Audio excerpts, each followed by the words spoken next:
આપણે જ્યારે કંઈક નવું શીખતા હોઈએ ત્યારે એવું ક્યારેય બન્યું છે કે બસ એક જગ્યાએ આવીને ગાડી અટકી ગઈ, ખૂબ મહેનત કરીએ પણ આગળ જ ન વધી શકાય?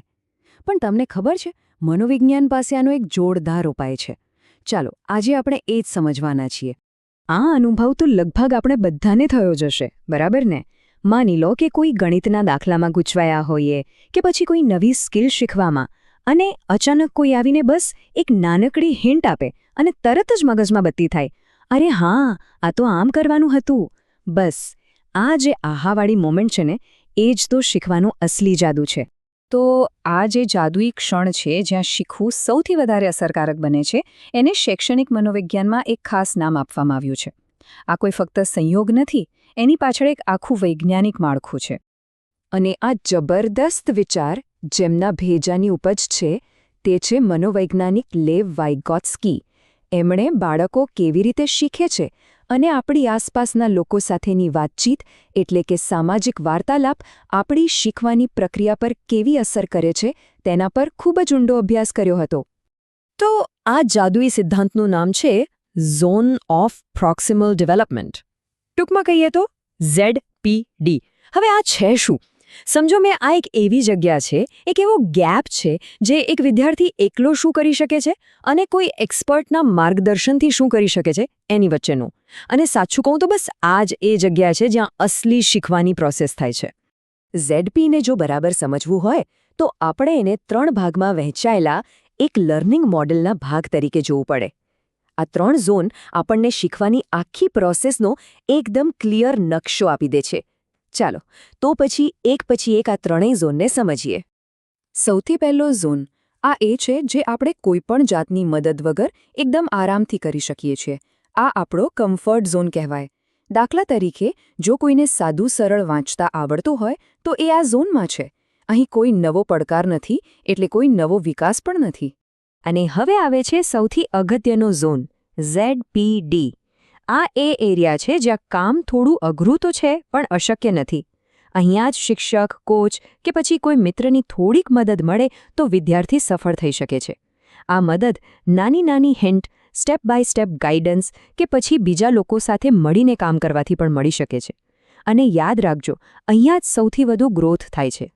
અને છેલ્લે ત્રીજો ઝોન, આ એવા કામોનો ઝોન છે જે અત્યારે તો શીખનારની પહોંચની બિલકુલ બહાર છે, ભલેને પછી ગમે તેટલી મદદ કેમ ના મળે. જેમ કે જો કોઈને ગણિતનો પાયો જ પાક્કો ન હોય અને એને સીધા જ એડવાન્સ્ડ કેલ્ક્યુલસ શીખવવામાં આવે તો શું થાય? બસ નિરાશા જ હાથ લાગે. એટલે આને ફ્રસ્ટ્રેશન ઝોન પણ કહેવાય છે. ચાલો આ ટેબલ પર એક નજર નાખીએ, એનાથી આખી વાત એકદમ સ્પષ્ટ થઈ જશે. પહેલો ઝોન એકલા કરી શકે છે, એટલે કે સરળ વાંચન જેવી બાબતો.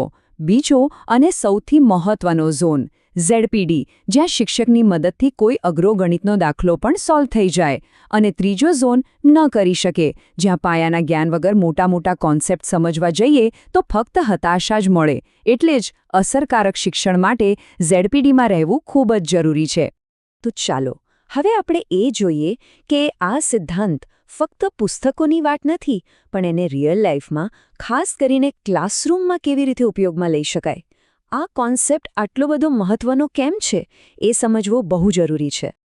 જુઓ, શિક્ષકો માટે ZPD સમજવું એક ગેમ ચેન્જર જેવું છે. એનાથી એમને ખબર પડે છે કે કયા વિદ્યાર્થીને ક્યારે અને કેટલી મદદની જરૂર છે. આનાથી ક્લાસરૂમની ચર્ચાઓ વધારે મીનિંગફુલ બને છે અને શિક્ષણ બાળ કેન્દ્રિત બને છે, એટલે કે દરેક બાળકની જરૂરિયાત પર ફોકસ કરી શકાય છે. એટલું જ નહીં, વિદ્યાર્થીઓ એકબીજા પાસેથી પણ ઘણું શીખી શકે છે. અને ખબર છે, વાઇગોત્સ્કીનો આ સિદ્ધાંત આજે પણ એટલો જ રેલેવન્ટ છે કે આપણી આધુનિક શૈક્ષણિક નીતિઓનો એક પાયાનો પથ્થર બની ગયો છે. આ જ બતાવે છે કે આ વિચાર કેટલો દમદાર અને ટાઈમલેસ છે. આ કોઈ જૂનો પુસ્તકોમાં રહી ગયેલો સિદ્ધાંત નથી. તમને જાણીને નવાઈ લાગશે કે ભારતની જે નવી રાષ્ટ્રીય શિક્ષણ નીતિ છે, NEP 2020, એમાં પણ આ વિચારની ઝલક સ્પષ્ટ દેખાય છે. આ પોલિસીમાં અનુભવથી શીખવા પર, એટલે કે એક્સપિરિયન્શિયલ લર્નિંગ પર ખૂબ ભાર મુકાયો છે. જેનો મતલબ શું? કે વિદ્યાર્થીઓ જાતે કરીને શીખે. અને આ જ તો ZPDનો મૂળ વિચાર છે કે કોઈના માર્ગદર્શન હેઠળ કંઈક કરવાથી જ જ્ઞાન પાક્કું થાય છે. ટૂંકમાં આખા વિશ્લેષણનો સાર બસ આ એક જ વાક્યમાં છે: શિક્ષકનું કામ ફક્ત માહિતી આપવાનું નથી, પણ વિદ્યાર્થીને એની ક્ષમતાની હદથી આગળ વધવા માટે એક પુલ બનીને મદદ કરવાનું છે. આ જ તો ZPDનો આત્મા છે. અને હા, એક વાત યાદ રાખજો, આ સિદ્ધાંત ખાલી સ્કૂલના બાળકો માટે જ નથી, એ તો આપણા બધા માટે છે, આખી જિંદગી માટે. તો જરા વિચારો, એવી કઈ નવી સ્કિલ, નવી ભાષા કે નવી કળા છે જે શીખવાની ઈચ્છા હોય, અને એને શીખવા માટે એવો કયો યોગ્ય માર્ગદર્શક છે જે મદદ કરી શકે?